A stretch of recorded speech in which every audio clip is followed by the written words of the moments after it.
returning, the clock ticking for districts to submit plans to the state showing how they'll keep their students off their phones throughout the whole school day. Good evening. I'm Matt Mulcahy. And I'm Megan Coleman. New York State schools are facing an August 1st deadline. The state following in the footsteps of 30 others that have active policies on cell phones in schools.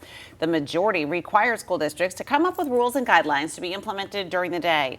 Just 4 states have a statewide restriction. North Syracuse had Governor Hochul's attention as one of the first and largest districts to get a plan approved. She visited the district today to expand on what's to come for students there and across the state.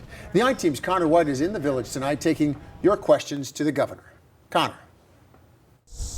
When school starts this year in central New York, students will lose access to their phones during the entire school day. There's definitely a lot of students saying, oh, I just won't do it, or I won't do this. But I think we see that with pretty much any new rule that we implement. Brigid Gill is a rising senior in North Syracuse and a member of a district committee working to implement a so-called bell-to-bell cell phone ban. The state is requiring that of every school under a new law championed by Governor Kathy Hochul. In town Monday for a roundtable on the new rules. The governor's team didn't allow media to stay for the discussion, but we took questions to the governor. Have you heard from districts that are putting up their hand and saying we can't do this? No, this is a uniform state policy, and all districts will be expected to comply. Are there any districts asking for help, though, to sort of get that done? Help in, well, there's draft plans out there. Absolutely. I mean, there's a lot of models out there. This is not a complicated process, but the complicated part is making sure that a school district does the adequate outreach to parents, so by September 1st, they feel they've had all their questions answered. Last week, the North Syracuse School Board adopted a plan that people like Gill and Superintendent Terry Ward worked on for months.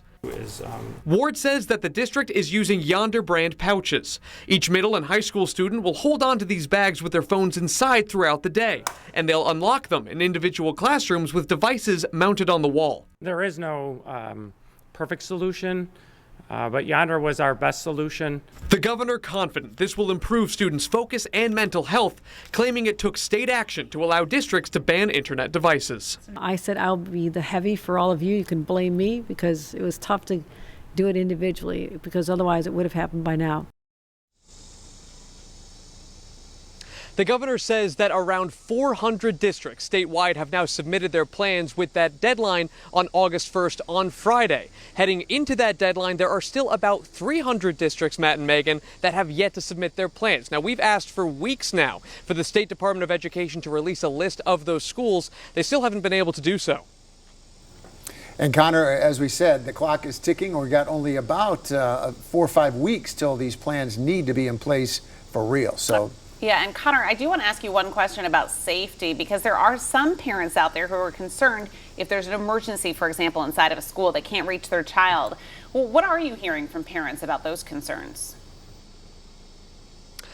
Well, the governor is addressing those concerns this evening. She says that she herself is a mother. It's something she's thought about. When it comes to that worst case scenario in an American school, a school shooting, she says that she's actually heard from sheriffs and police commissioners explaining that a cell phone is actually not something they want students reaching for in that kind of event.